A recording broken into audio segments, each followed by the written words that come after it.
জন্মাষ্টমী উপলক্ষে আমাদের এখানে গোপীনাথ মন্দিরে পাঠ করা হয়েছিল শ্রীমদ্ ভগবদ্গীতা। তারই কিছুটা অংশ আপনাদের সঙ্গেও শেয়ার করে নিলাম।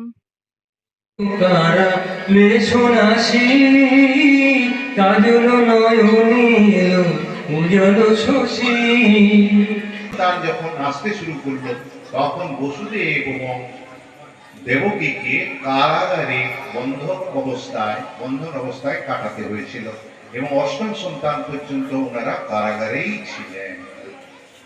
তো কারাগারে তাহলে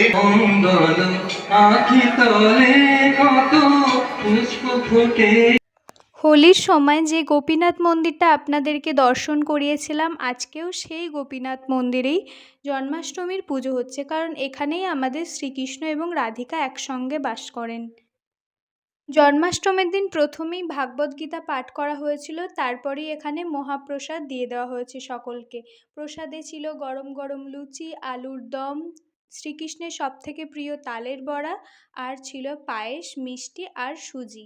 এছাড়া ঠাকুরের ফল প্রসাদ তো ছিলই। কেমন লাগলো জানাবেন।